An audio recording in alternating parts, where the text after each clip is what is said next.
하나님의 약속을 기업으로 받으라라는 제목으로 함께 은혜의 시간을 나누기를 원합니다.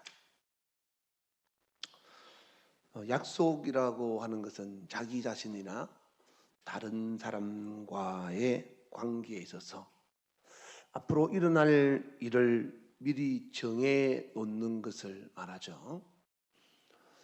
성경은 이렇게 구약과 신약으로 되어 있습니다.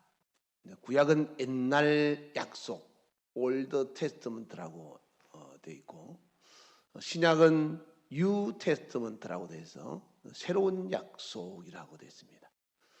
성경은 이렇게 약속으로 되어 있습니다. 하나님과 사람과의 약속, 그 약속의 가지수가 무려 35,000가지나 된다고 합니다. 약속은 하나님께서 오랜 세월 동안, 수천 년 동안 하나님이 하신 약속을 인간에게 지켜지셨고, 지금도 지키고 있고, 또 앞으로도 지키실 것입니다. 우리는 그 약속을 믿고 신앙생활을 하고 있는 겁니다. 그 약속이라는 것은 여러분도 다 사람들과 관계 속에서 해보셨겠지만, 크든 작든 간에 또 누구와 했든 간에, 여러분이 남편과 아내와 했든 간에 부모와 자식 간 했든 간에 약속은 꼭 지켜져야 합니다. 그럴 때 서로가 서로에게 신뢰를 더할 수 있게 되는 것이죠. 사무엘하 7장에 보면 하나님이 다윗에게 약속을 합니다. 내가 너의 가문을 축복하마. 그랬더니 다윗이 25절에 보시면 하나님께 약속하신 것을 행하시라고 기도합니다. 하나님 저에게 저와 저희 집에 말씀하신 거, 약속하신 거 그거 좀 하세요. 그대로 꼭 되게 해주세요. 그 약속의 내용이 뭔가 하면 26절부터 보시면 뭐라고 되어 있는가 하면 26절에 사람이 영원히 주의 이름을 크게 높여 이르기를 만군의 여호와는 이스라엘의 하나님이라 하게 하옵시며 주의 종 다윗의 집이 주 앞에 견고하게 하옵소서.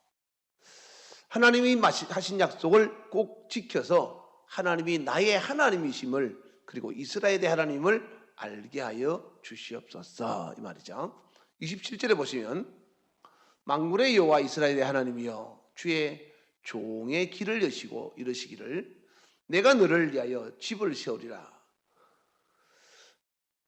그리고 주의 종이 이 기도로 주께 간구할 마음이 생겼나이다. 하나님 말씀하기를 하나님께서 저에게 내가 너의 집을 세우리라고 말씀하셨습니다. 그러니 제가 하나님 말씀하신 것을 구하고 싶은, 그렇게 되기를 원하는 마음이 생겼습니다. 그래서 제가 하나님께 기도하는 겁니다. 28절에 보시면 주 여호와여 오직 주는 하나님이시며 주의 말씀들이 참됩니다. 주께서 이 좋은 것들을 주의 종에게 말씀하셨사오니 이제 청하건대 종의 집에 복을 주시어 주 앞에 영원히 있게 하시고 주 여호와께서 말씀하셨사오니 약속하셨사오니 주의 종의 집이 영원히 복을 받게 하옵소서. 이렇게 말씀하고 있죠. 그러니까 한마디로 하나님이 다윗에게 내가 너의 집과 너의 가정을 복되게 축복하리라, 이렇게 말씀을 하시는 부분이 1절부터 11절까지 내용에 쭉 하나님이 좋은 말씀으로 굉장히 축복을 약속하십니다. 근데 하나님 다윗이 가만 듣고 있다가 나단 선지자가 와서 하나님이 그렇게 말씀하셨다고 하니까 다윗은 그 나단 선지자가 하는 이야기를 듣고 하나님께서 우리 가정을 축복하신다고 하셨구나.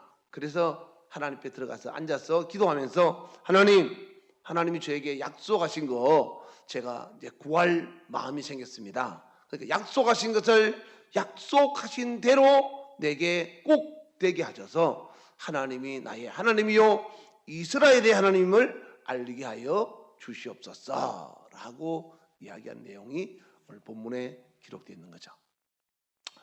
만약에 어떤 사람이 여러분에게 앞으로 5년 뒤에 10억을 주겠습니다 라고 약속음을 써서 여러분에게 줬다고 칩시다. 약속음 아시죠? 들어보셨죠? 근데 그 약속음은 현금이 될 때까지는 5년을 기다려야 합니다. 5년. 그러면 이 약속을 하신 분이 죽지 않고 그 사람의 삶이 회사나 가문이 부도가 나지 않으면 그 5억은 5년 뒤에 나에게 옵니다. 맞습니까? 그런데 사람들이 그걸 믿지 못해서 에이 뭐 이까지 종이가 무슨 돈이 되겠어 하고 그것을 무시하거나 또 그것을 기다리지 못해서 본인들이 그 약속을 파기한다면 그 약속을 하신 분이 약속한 약속음은 저와 여러분에게 현금화되지 않습니다. 이와 같이 하나님의 약속도 오늘 본문 히브리서 6장 17절에 보시면 약속을 기업으로 받은 자들에게는 그 하나님께서 그 뜻이 변하지 않고 반드시 그 일을 나타내신다. 하나님은 죽으시지도 않고 하나님의 기업은 부도도 나지 않기 때문에 하나님의 약속을 자기의 기업으로 삼고 마음속에 꼭 그것을 믿고 기다리는 사람은 반드시 이루어진다. 믿으시면 아멘 합시다. 그런데 우리는 하나님의 약속의 말씀을 잘 안 믿거나 아니면 듣고 흘러버릴 때가 많습니다. 집사님, 하나님께서 이렇게 말씀하셨어요. 나단 선지자가 다윗에게 가서 이야기를 했는데 다윗은 그 약속을 붙잡고 하나님께 기도했더니 응답되어졌던 것처럼 지금도 여전히 하나님은 주의 종들을 통해서 또 하나님 앞에 기도하는 사람들 통해서 하시는 약속을 우리에게 전달해 주면 우리는 그 약속을 안 믿는다 이 말이에요. 무시한다 이 말이에요. 너무 가볍게 여긴다라는 거죠. 그래서 그 약속이 내게 나타나지 않는 겁니다. 지난 목요일 날에는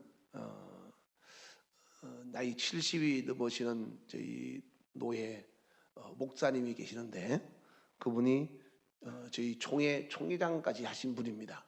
그러니까 어르신이라서 저희들 이제 만나면 커피도 대접하고 식사도 대접하고 그랬더니 얼마 전에 자기가 아주 좋은 것으로 식사를 하면 대접하겠다고 말씀하신데 뭐 그게 언제 하실런지 하고 그냥 생각을 하고 있다가 잊어버렸어요.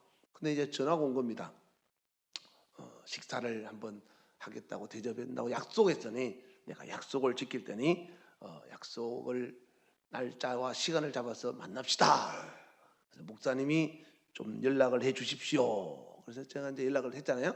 그래서 지난주 목요일 날 지나간 목요일 날 만나기로 했습니다.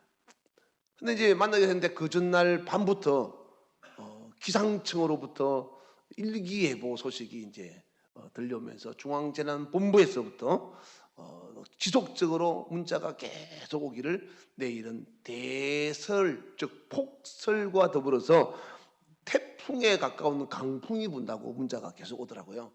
그래서 이제 어떻게 하나 하고 있는데 목사님이 밤에 예배가 끝나고 나니까 수요일 날 저녁에 전화가 왔어요. 목사님이. 그래서 목사님 어떻게 하면 좋겠습니까? 하길래 약속은 목사님이 하셨으니까 목사님이 하시는 대로 따르겠습니다. 그랬더니 목사님이 그러면 일부러 약속을 잡고 시간도 빼놨으니까 그러면 그대로 진행합시다. 그러더라고. 그래서 네 알겠습니다. 그래서 제가 그대로 진행합니다 하고 이제 다른 분들한테 연락을 다 했습니다. 그랬더니 아침에 또 여자 목사님들이 또 연락이 왔어요. 목사님 대설이 내려서 폭설이 온다는데 더군다나 얼음이 얼어서 빙판길이 되고 이렇게 절대로 저는 그런 데 못 갑니다. 그러더라고. 그래서 편하신 대로 하십시오. 제가 약속한 것도 아니고 약속하신 분과 목사님이 약속하신 거니까 오신다고 약속을 해서 참석 인원으로 잡아놨는데 결정은 목사님이 하시면 됩니다. 그랬더니 저는 못 가겠습니다. 그러더라고. 그래서 제가 그러십시오. 그래서 이제 저희 집사람하고 둘이 이제 출발해서 갔습니다. 가장 멀리 오시는 분은 저 충주에서 오시는 분이거든요. 그래서 저도 이제 은근히 충주에서 오시는 분은 걱정이 좀 되더라고요. 근데 이제 딱 출발했는데 문자가 계속 오더니만 벌써 9시 한 30분쯤 된 데부터 눈이 오기 시작하더만요. 근데 가는 도중에 이제 10시 넘어가니까 눈이 막 쏟아지기 시작하더만요. 근데 또 전화를 했어요. 목사님, 약속을 어떻게 하시겠습니까? 그러니까 그 목사님이 에이, 뭐 그냥 갑시다. 그러더라고. 그래서 제가 알겠습니다. 목사님이 하시겠다면 저는 따르겠습니다. 하고 이제 갔습니다. 한참 갔는데 그 목사님이 그러시는 거예요. 연락이 왔어요. 목사님, 아무래도 약속을 연기해야 되겠습니다. 왜 그러십니까? 그러니까 이렇게 가면 우리가 약속 장소에 도착하면 거기는 여기보다 눈이 더 많이 오고 돌아올 때쯤 되는 식사를 하고 돌아올 때 되면 길이 얼어서 집으로 돌아가기 힘들 것 같습니다.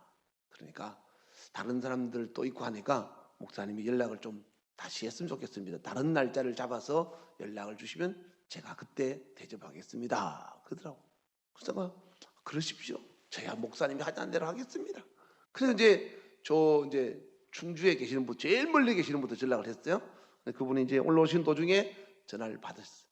아유, 그러지 않아서 목사님 전화 드렸는데 길이 장난 아닙니다. 그러더라고. 그래서 제가 예, 목사님. 그래서 대접하시겠다는 목사님이 시간을 좀 바꾸자고 합니다. 그랬어요.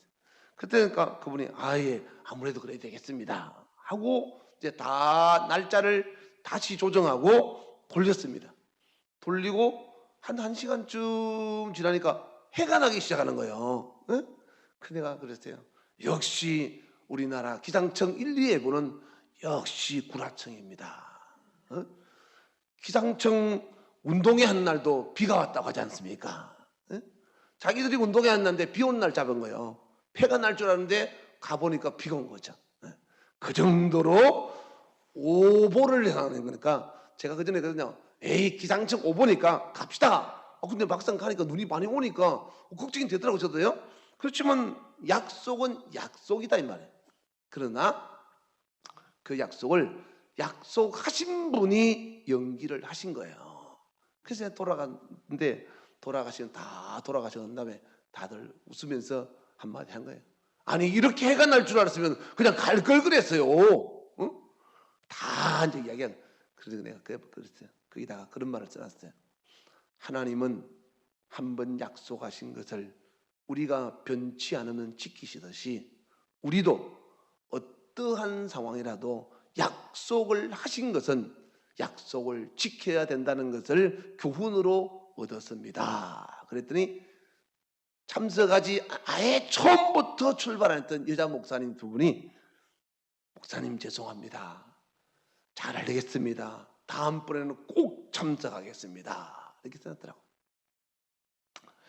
제가 그때 그런 생각을 했습니다. 약속을 하신 분이 약속을 보류할 수는 있겠죠. 그러나 내가 그 약속을 지키기 위해서 준행하는 나는 그 약속 앞에 어떠한 장애물이 있어도 그 약속을 지켜야만 약속의 힘, 약속의 효력을 얻을 수가 있다라는 거죠. 여러분, 이스라엘 민족이 애굽에서 나와서 어디로 가고 있었죠? 하나님이 약속하시기를 축복의 땅 가나안으로 데려가 주겠다고 약속하고 데리고 나왔습니다. 그런데 가는 도중에 광야의 길을 걸어가면서 불뱀과 정갈과 그리고 낮에는 덥고 밤에는 춥고 얼마나 먹을 것도 없어서 고통스러운지 나오자마자 불평과 불만투성이었어요. 심지어는 홍해를 만나서 이 강을 어떻게 건너서 어디로 간단 말입니까? 불평하고 불만했어요. 그러나 하나님의 약속을 믿고 기다린 사람은 하나님의 기적을 보고 홍해를 건너서 약속과 축복의 땅 가나안에 들어갔고, 그 약속을 믿지 못하고 불평하고 불만하고 원망했던 사람은 광야에서 다 죽었다, 이 말이에요. 여러분은 여러분의 자녀들과 약속할 때 어떻게 합니까? 에이, 애들하고 한 약속인데 뭘 그걸 지키냐고. 제가 우리 딸이나 사이한테도 그런 이야기 합니다. 비록 가엘이가 어려도 가엘이하고 약속한 약속은 꼭 지켜라. 어릴 때부터 약속을 지키는 것에 습관화되어서 그 약속을 소중하게 여기는 사람이 되어야 된다. 안 지킬 것 같으면 아예 하지 마라, 이 말이에요. 아이와 한 약속이랄지라도 반드시 지켜야 하듯이 부부간에도 부모 자식 간에도 하나님 앞에서 한 약속은 더더욱 꼭 지켜야 합니다. 그것이 바로 약속의 효력과 약속의 힘을 통해서 그 약속이 이루어지는 아름다운 결과를 얻을 수 있는 비결이라는 것을 아셔야 돼요.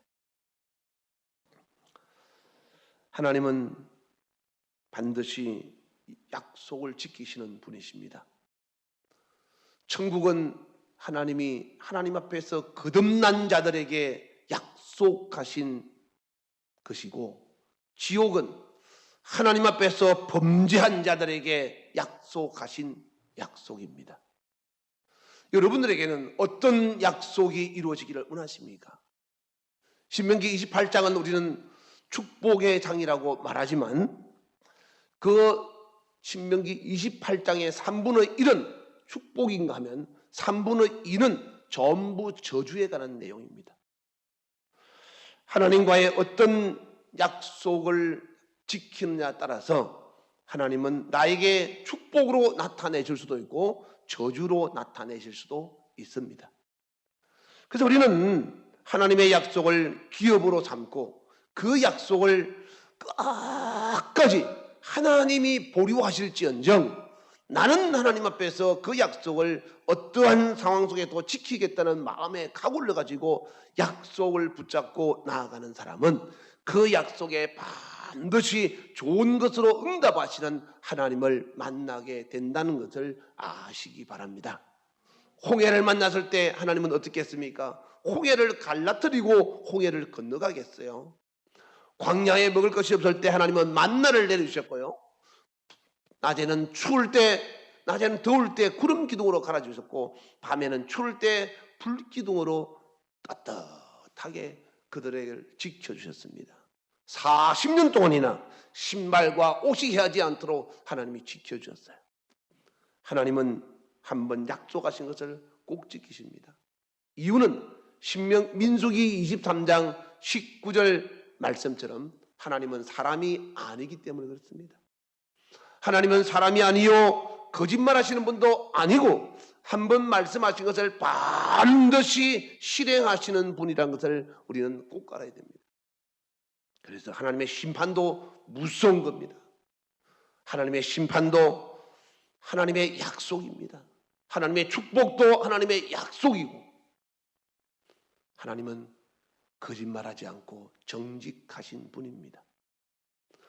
여러분, 거짓말 자주 하고 많이 하는 사람은요, 약속 잘 안 지킵니다. 약속의 전제는 진실입니다.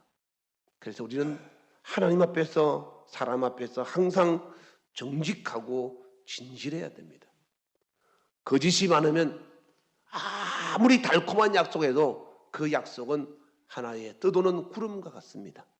그래서 그 약속 믿으면 안 됩니다. 그래서 우리는 하나님 앞에서 진실한 사람이 되고 또 정직한 사람으로서 한 약속은 반드시 어떤 상황 속에서도 꼭 지키는 사람이 되시기를 주의 이름으로 축원합니다. 구약 성경에 보면 입다라는 사람이 나오죠.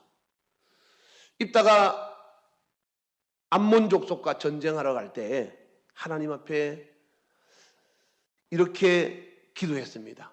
사사기 11장 30절을 보시면, 하나님, 내가 암몬 족속과 더불어서 전쟁을 하고 평안하게 집으로 돌아올 때 내 집 앞에서 나를 가장 먼저 반기는 사람에게 그 사람을 하나님 앞에 번제물로 드리겠습니다.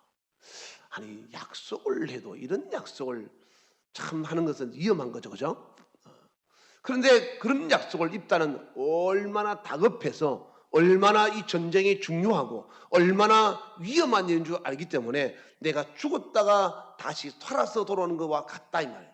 내가 죽었다가 다시 살아왔으니 내 전쟁의 승보를 가장 먼저 반기는 자를 하나님께 드리겠습니다 라고 했더니, 사사기 11장 30절에는 그 집 앞에 누가 제일 먼저 나왔는가 하면 34절에 보시면 미스바에 있는 자기 집에 이를 때 그의 딸이 소고를 잡고 춤추며 나와서 영접하니 그는 그의 어떻게 되어 있어요?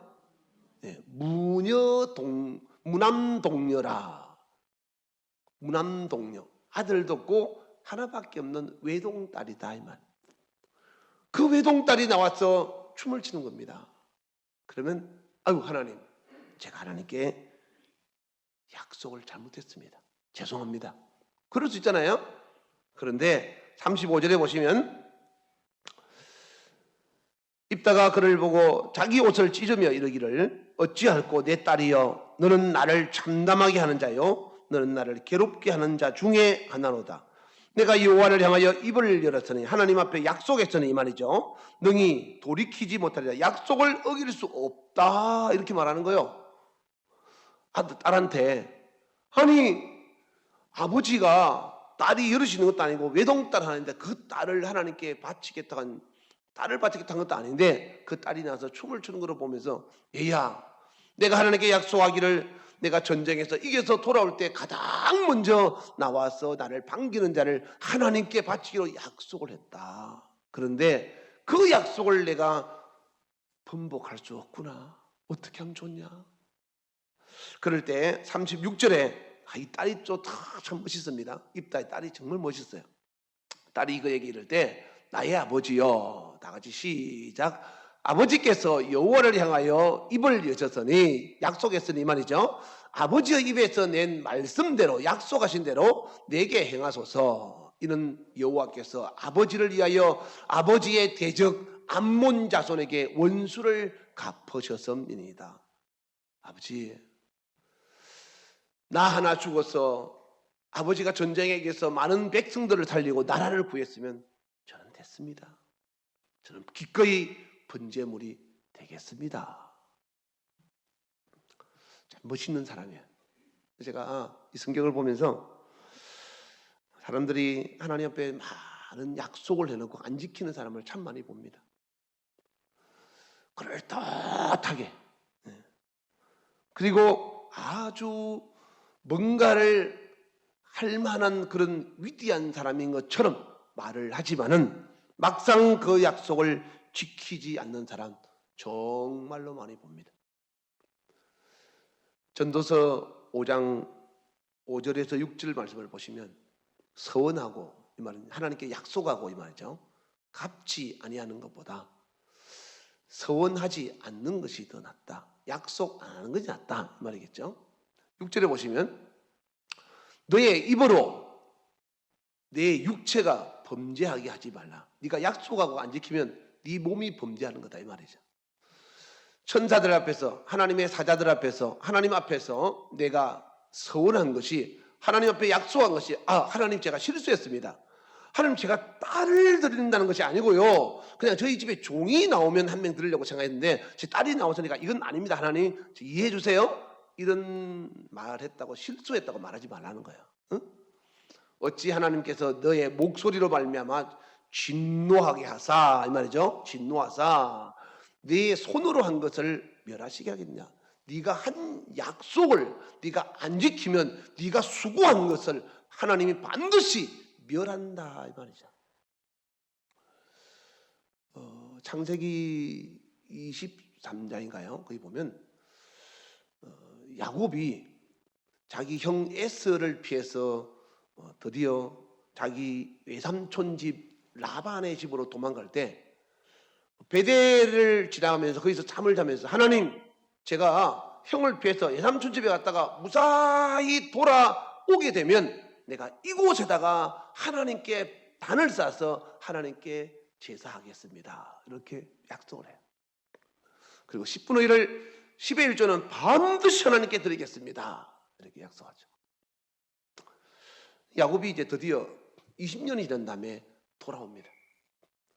돌아와서 어디다가 자기의 거처를 마련하는가 하면 베델의 거처를 마련하는 게 아니고 세겜의 거처를 마련합니다.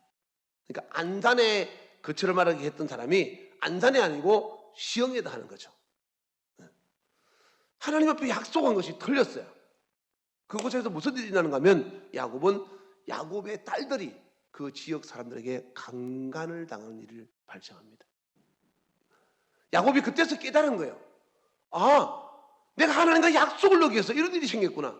그래서 보따리 싸가지고 다시 베델로 이사해서 그제서야 베델에서 하나님께 제사를 드리는 장면이 나옵니다. 하나님을 무시하면 안 됩니다. 사람과의 약속도 무시하면 네가 나를 무시하냐? 나 너 못 믿어.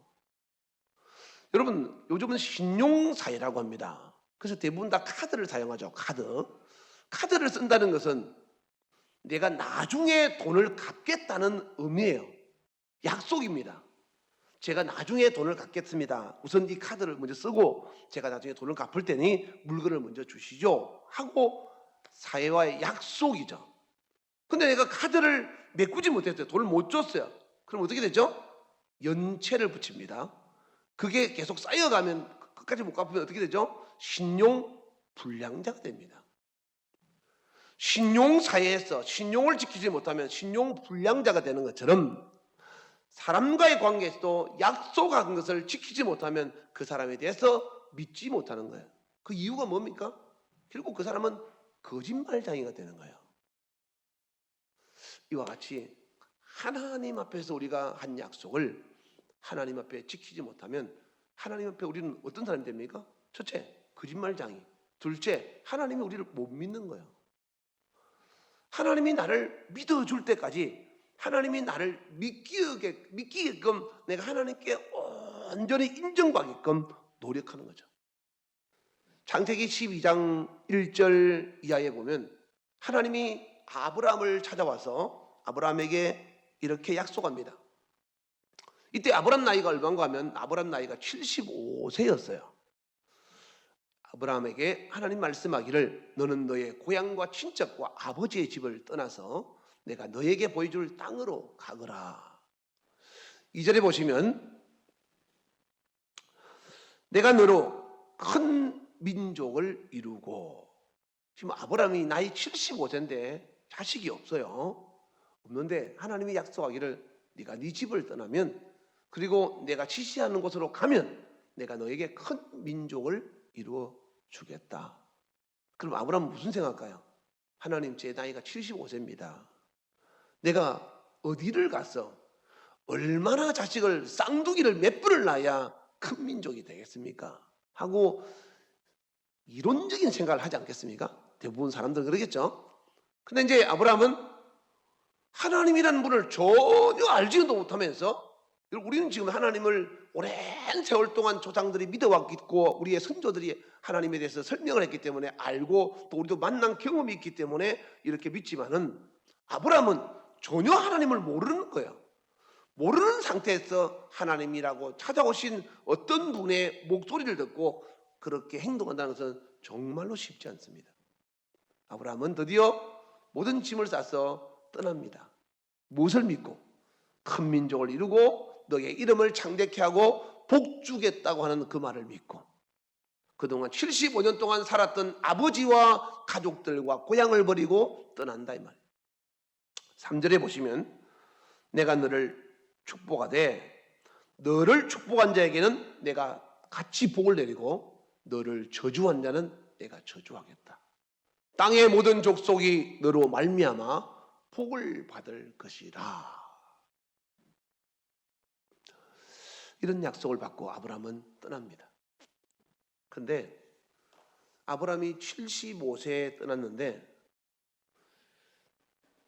아브라함이 아들을 이삭을 몇 살에 낳았죠? 기억하십니까? 100살이 낳았잖아요. 그죠? 100살이 낳았으면 75세부터 100살까지 몇 년 걸린 거죠? 25년이 걸렸는 거죠. 25년 동안 아브라함에게 안 주신 거예요. 아무것도. 그냥 방랑 생활을 하게 된 거죠. 드디어 이제 애가 낳았는데 애가 뭐 금방 큽니까? 그러지 않잖아요. 이 이삭이 이제 어느 정도 나이가 뚝 자라서 근 19살, 20살 정도 됐어요. 그러면 몇 년이 지난 거죠? 집에서 나올 때부터 45년이 지난 거죠. 45년이 지난 겁니다. 25년 만에 아이를 얻었고 그 아이가 또 자라서 20년 가까이 됐으니까 45년 됐어요. 그때까지 아브라함은 하나님께서 자기를 믿어준 줄 알았어요. 그런데 창세기 22장 12절을 보시면 하나님이 아브라함에게 뭐라고 말씀하시는지 볼까요? 창세기 22장 12절. 자, 다 같이 보겠습니다. 시작. 사자가 이르시되 그 아이에게 내 손을 대지 말라. 그에게 아무 일도 하지 말라. 네가 내 아들 내 독자까지도 너에게 아끼지 않았으니 내가 이제야 네가 하나님을 경외한 줄 아노라. 아니 지금까지 뭐 한 거예요? 45년 동안 45년 전에 하나님을 경외해서 보따리 싸가지고 고향 버리고 부모 버리고 나왔는데 45년 지난 다음에 이삭 밭이 흔들 때 그런데 그때서야 하나님이 아브라함에게 네가 이제야 나를 경외하는 줄 알겠다. 무슨 말입니까?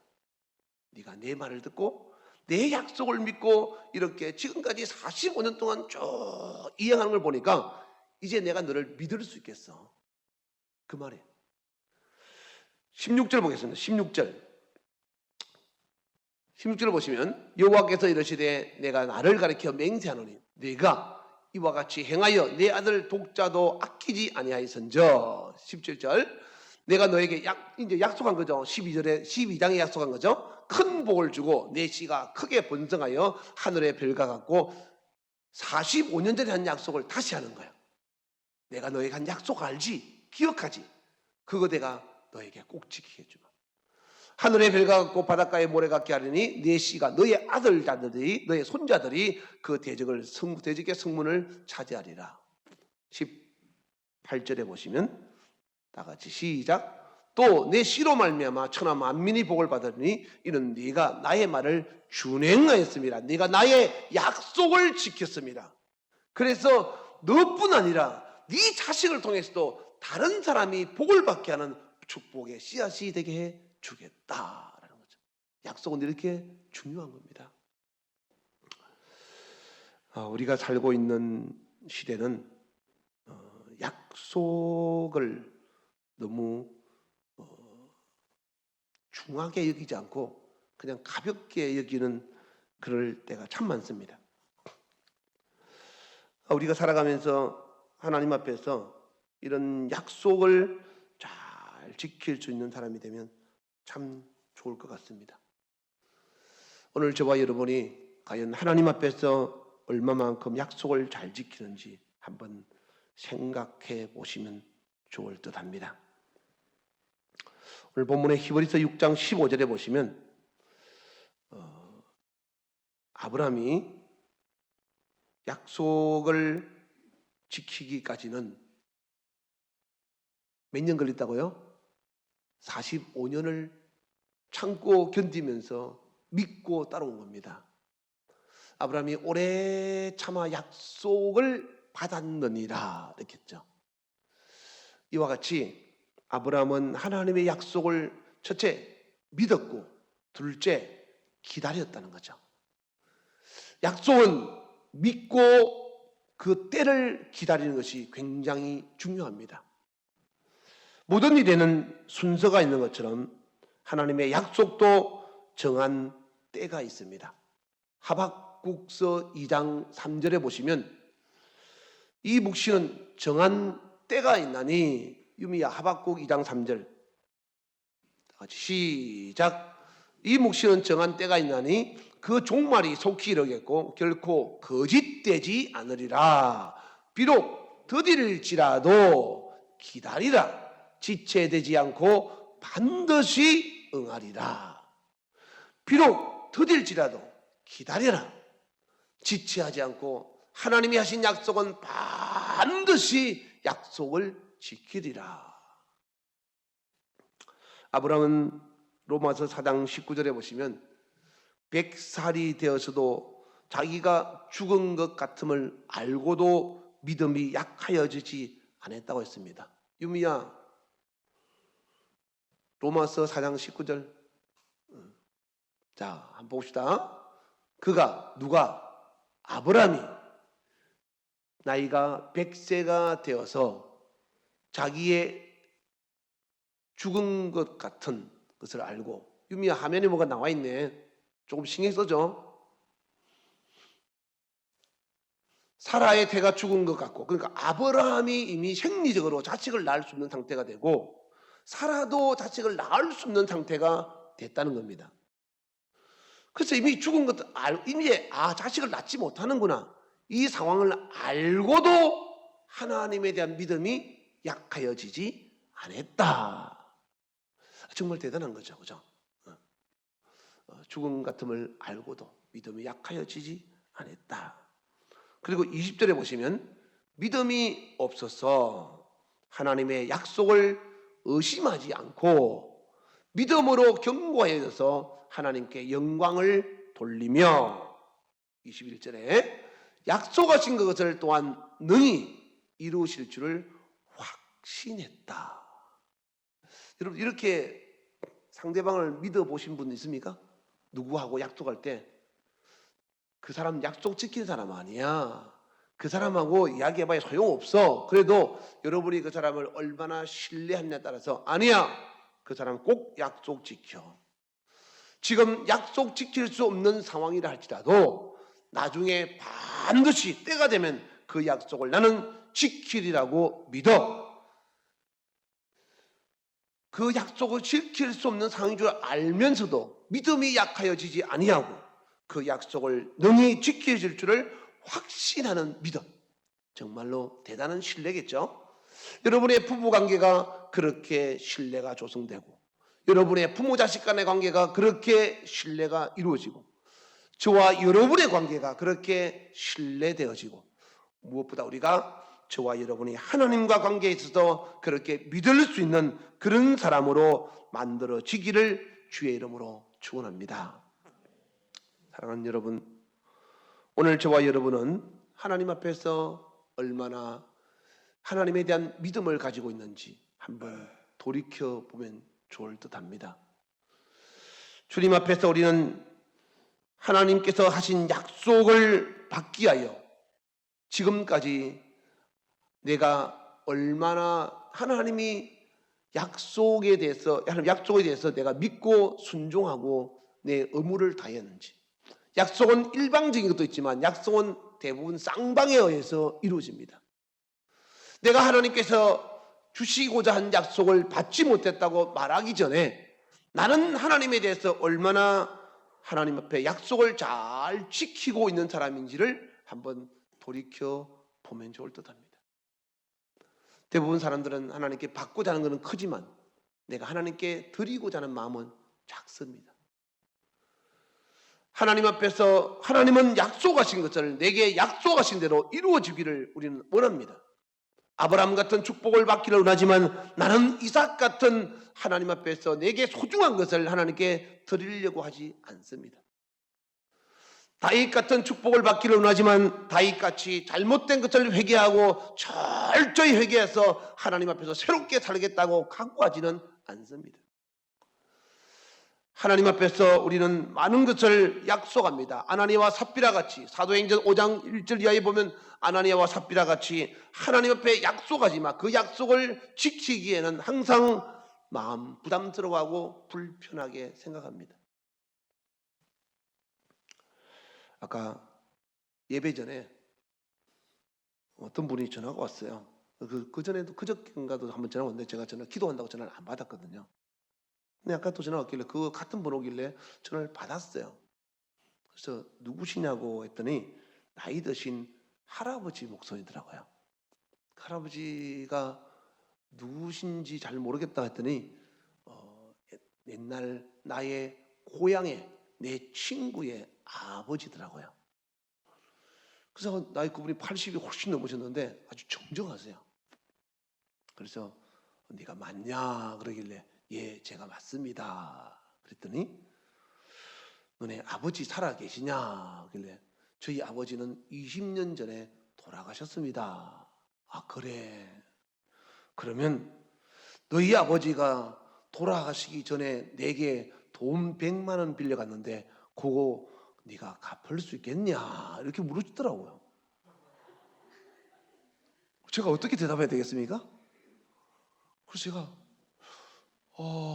제가 들은 바가 없었어요. 그러니까 그럼 네가 모르겠다는 말이냐 그러더라고요. 그래서 제가 그건 해결하기가 조금 곤란한 것 같습니다. 왜냐하면요 제가 저희 아버지 돌아가시기 전에 혹시 이런 일이 생길까 봐서 아버지한테 물어봤어요. 아버지 혹시 갚아야 될 빚이 있습니까? 아버지는 저한테 아무것도 물려주신 것이 없었지만 그래도 뒷일을 깨끗하게 정리하기 위해서 내가 아버지가 빌린 빚이 있으면 제가 해결하기를 원합니다. 하겠습니다. 그랬어요. 그러니까 우리 아버지가 농협에 그 대출을 받은 거 외에는 없다고 그러더라고요. 그래서 제가 잘 생각을 한번 해보세요 했는데도 우리 아버지가 다른 사람에게는 없고 내가 농협에 대출 받은 거는 조금 남아있다 그러더라고요. 그 사실은 뭐 내가 물려받은 재산도 없으니까 상속 포기한 상태니까 안 갚아도 상관없어요. 돌아가신 분이니까. 그렇지만 제가 농협에 가서 우리 아버지의 뒷모습을 나쁘게 하지 않으려고 제가 처리를 하고 왔어요. 그 돈 또 얼마 되지도 않고. 그래서 제가 갖고 왔는데 뭐 사람에게는 없다고 했으니까. 근데 갑자기 돌아가신 20년 넘었는데 저한테 웬 전화가 와서 너의 아버지가 내게 돈 100만 원을 빌려갔는데 그걸 네가 갚을 생각이 없느냐 이렇게 묻는데 참 난감한 거예요. 그래서 친구의 아버지인데 제가 그 문제는 제가 해결하기 곤란한 것 같습니다 라고 했더니 알았다 그러면 내가 그렇게 알고 끊겠다 하고 전화를 끊더라고요. 내가 가만히 생각했어요. 우리 아버지가 돌아가시면서 내가 돈 얼마를 이 사람한테 빌려서 내가 언제 갚겠다고 약속을 했다. 내가 약속을 못 지켰으니 네가 약속을 좀 지켜다오. 이렇게 이야기를 했다면 제가 갚겠죠. 우리 아버지가 한 약속이니까. 그런데 우리 아버지는 없다 그랬어요. 없다고 했는데 어느 날 어떤 사람이 찾아와서 당신 아버지가 나오고 약속했습니다. 그러면 그것도 20년이 지났어. 만약에 그 돈이 얼마 되지 않고 100만 원이니까 할지라도 만약에 그 돈이 1억이다 그러면 어떻게 하겠습니까? 10억이다 그러면 그것도 갚아야 되나요? 그게 제가 이건 아닌 것 같아요. 약속은 반드시 약속되어진 증거가 있어야 되죠. 하나님은 우리에게 약속할 때 증거로 성경을 기록하게 하셨습니다. 왜? 약속을 꼭 지키시려고. 그리고 지금도 여전히 말씀하시면서 우리에게 그 약속을 꼭 지켜가고 있습니다. 죽는 사람은 죽으면 약속한 것이 끝납니다. 그러나 그 죽으면서 그 사람이 남긴 말은 유언이라고 말하죠. 우리는 그걸 유언이라고 합니다. 그 유언은 죽은 자의 죽으면서 한 말이기 때문에 대부분 다 법적인 효력이 있죠. 그런데 나는 우리 아버지에게 유언도 듣지 못했고 약속한 근거도 없고 그러니까 내가 어떻게 약속을 지키겠습니까? 약속을 지킬 수 있는 아무런 것이 없는 거예요. 다만 내가 만약에 그걸 이행한다면 약속을 지키는 것이 아니라 내 친구의 아버지니까 용돈으로서 내가 드릴 수는 있겠죠. 반대로 우리 아버지가 돌아가셨으니까 친구가 죽었으니까 우리 아버지의 친구는 아버지의 조의금으로 드릴 수도 있겠죠. 근데 20년 지나서 아무 근거도 없는데 나에게 찾아왔어? 나에게 돈 100만 원을 내라 그러면 내가 지키겠냐 이 말이에요. 우리 약속하신 분은 이미 돌아가셨어요. 그런데 하나님은 돌아가시지 않고 근거도 분명하게 가지고 있어요. 그러면 그 약속이 반드시 지켜진다고 믿으면 아멘 합시다. 이 약속 속에는요 여러분을 향한 저를 향한 심판도 약속이 있고요, 축복도 약속이 있어요. 여러분의 인생이 끝났을 때 무엇이 여러분의 인생의 끝에서 하나님의 약속이 이루어지기를 원하십니까? 축복이 이루어지기를 원하죠? 그렇다면 하나님 앞에서 내가 축복이 이루어지는, 내가 약속을 지키는 사람이 되어야 하나님의 축복의 약속이 내게 이루어지지, 나는 하나님의 저주가 이루어질 약속을 이행하고 있다면 내 인생의 끝에는 반드시 하나님의 심판의 약속이 이루어진다는 것을 아셔야 돼요. 그래서 우리는 하나님 앞에서 심판의 약속이 아니라 하나님이 약속하신 축복의 약속이 이루어질 수 있도록 하나님의 약속의 말씀을 붙잡고 불순종이 아니라 순종으로, 죄가 아니라 의로, 거짓이 아니라 진실함으로 하나님 앞에서 믿음의 삶을 살아갈 때 하나님께서 약속하신 것이 아브라함 때 일어나서 이삭에게 복이 되었고, 이삭에게 있어서 야곱에게 복이 됐고, 야곱에게 있어서 요셉에게 갈수록 더 복이 되었죠. 아브라함에게 주시겠다고 한 약속은, 이삭은 당대 100배로 받았다고 창세기 26장에 기록하고 있는가 하면, 야곱은 동방의 거부가 됐고요, 요셉은 애굽의 총리가 됐어요. 손자의, 정손자의 날이 갈수록 더욱더 큰 축복은 하나님이 하신 약속을 그대로 지켜가는 것을 볼 수가 있다라는 거죠. 오늘 저와 여러분이 하나님 앞에서 하나님의 약속의 말씀을 잘 지켜서 시간이 흐를수록 하나님의 약속은 더욱 풍성하게 축복으로 나타날 수 있는 믿음의 사람이 되기를 주의 이름으로 축원합니다. 내 평생 하나님 앞에서 하나님과 한 약속도 잘 지키고 사람과의 약속도 철저하게 지켜서 사람에게도 신뢰받는 믿음의 사람이 되라고 마음에 결심하면서 이 시간 우리 주여 한번 부르고 간절한 마음으로 전심으로 기도하겠습니다. 주여! 지금은 우리 주 예수 그리스도의 은혜와 하나님 아버지의 놀랍고도 저같은 사랑과 성령님의 교통 역사 충만하심이 오늘 말씀을 읽고 하나님과의 약속을 잘 지켜서 하나님의 축복의 말씀이 이루어지기를 원하는 모든 자들 머리 위에 이제부터 영원토록 주 예수의 평강과 축복이 함께 있을지어다.